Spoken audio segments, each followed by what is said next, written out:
Bonjour, bonjour. Donc aujourd'hui, je vais vous parler de ma nouvelle tour achat chaud. Donc un générateur achat chaud dans une tour de PC qui marche plutôt pas trop mal d'ailleurs. Je vais vous montrer l'intérieur et après je vous montrerai le fonctionnement. Vous pouvez voir un ampèremètre. Pour l'instant, je rajouterai sûrement un thermomètre sur le côté pour voir la chaleur de l'électrolyte et de l'eau. Donc 3 bulleurs.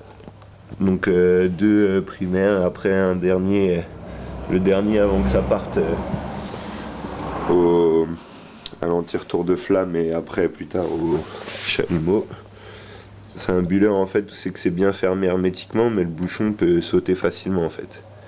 Donc comme ça au pire même si l'anti-retour de flamme viendra faillir, chose qui m'étonnerait, mais même s'il se passait quelque chose, c'est en toute sécurité quand même quoi. Donc je vais vous montrer l'intérieur déjà.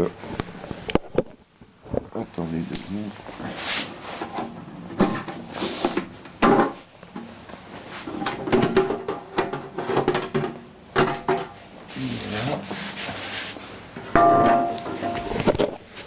Voilà. Donc on a la dry cell, donc faite en plaque d'inox 304. C'est pas du 316, j'en ai pas trouvé, mais bon ça marche quand même très bien. Puis l'eau reste bien claire. Donc pour l'instant ça me convient. Donc vous avez le tuyau d'au-dessus pour la ressortie de l'hydrogène avec l'eau qui revient dans ce bidon là, un bidon basique, hein. Donc avec un trou au-dessus du niveau de l'eau pour refaire revenir l'hydrogène et un trou en dessous du bidon que vous voyez là qui va amener l'eau par gravité jusqu'en bas de la dry cell. Donc voilà, donc d'électricité, hein.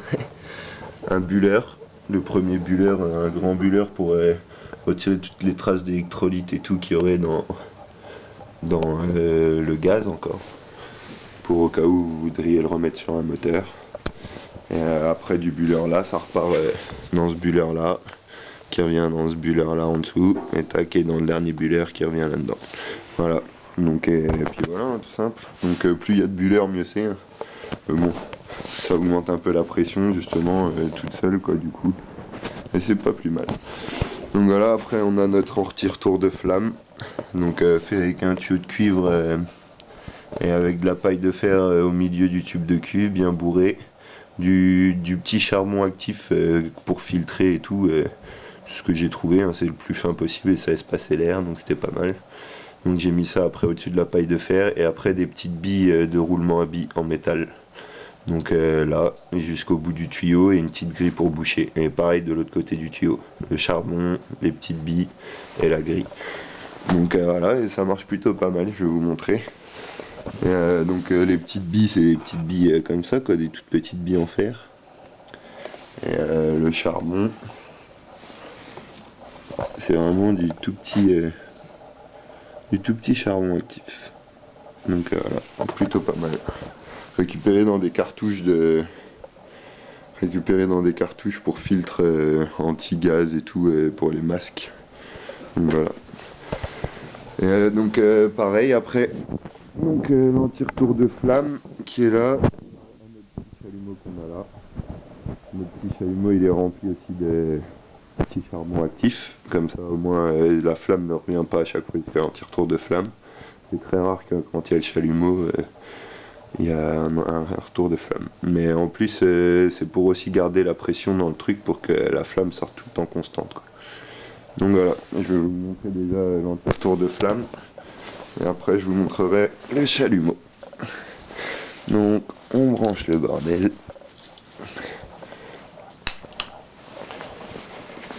Donc, vous pouvez voir, là, ça bulle. Là aussi, donc, je vais vous montrer.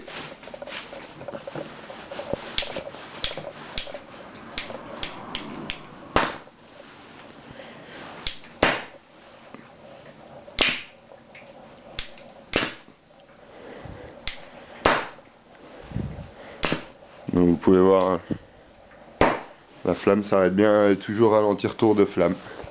Donc maintenant je vais poser, je vais vous montrer le petit chalumeau. Donc le tuyau chauffe, hein, faut pas le faire de trop vite. Voilà. Donc voilà, on a notre petit chalumeau à hydrogène. Donc c'est une flamme qui chauffe très très dur, aux environs de je sais plus combien, 6-7 000 degrés apparemment. Ils savent pas dire exactement, je crois. Mais en tout cas, presque tous les métaux que j'ai essayé atteignent leur point de fusion presque direct. En plus, c'est une flamme qui recrache que de l'eau. Donc vraiment non polluante du tout, quoi. Vraiment le top. Le top moumoute. Je vais vous montrer sur une vis. Voilà, donc vous pouvez voir que la vis atteint déjà son point de fusion direct. Presque instantanément. Donc c'est vraiment très puissant, quoi. C'est vraiment une des flammes qui chauffe le plus dur qu'on connaisse pour l'instant, quoi. Donc voilà, quoi. Vous pouvez voir que c'est vraiment très rapide. Sur le béton, ça le fait péter tellement à cause du choc thermique. Sinon, il atteint son point de fusion aussi. Même la pierre. Donc vous pouvez voir que ça éclaire quand même pas mal fort. Et c'est du béton. Donc c'est vraiment... Et toutes les bullettes que vous voyez là, ça n'est que de l'eau, quoi. Donc ça se transforme en eau, quoi. Donc vous pouvez voir, hein, la flamme est plutôt pas mal. Donc voilà, quoi. Un bon petit chalumeau. Je vais vous montrer sur des baguettes de tungstène. Tungstène qui font qu'à 3600 et des degrés, je crois, si je dis pas de conneries.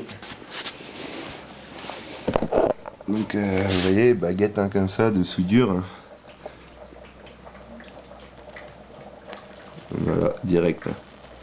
Donc ça, la particularité du HHE, c'est que plus la flamme, plus le métaux a un point de fusion haut, plus il l'atteindra vite. Alors que si vous allez essayer de faire bouillir de l'eau, eh ben, vous allez mettre beaucoup plus de temps, quoi. Donc c'est quand même relativement bizarre. Je sais pas c'est dû à quoi, mais en tout cas c'est impressionnant.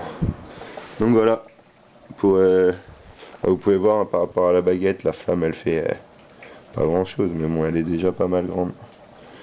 Donc voilà, pour le petit test. Donc à vous de vous en fabriquer un et de pouvoir faire votre petit chalumeau. Et prochain projet, ça sera donc brancher ça sur ce groupe électrogène que vous pourrez voir dans les prochaines vidéos. Et on verra si ça marche. Voilà, donc à la prochaine. Et venez voir mon site bricomusique.com où je vous explique comment faire tous ces petits trucs en détail. Bon bah voilà, au revoir tout.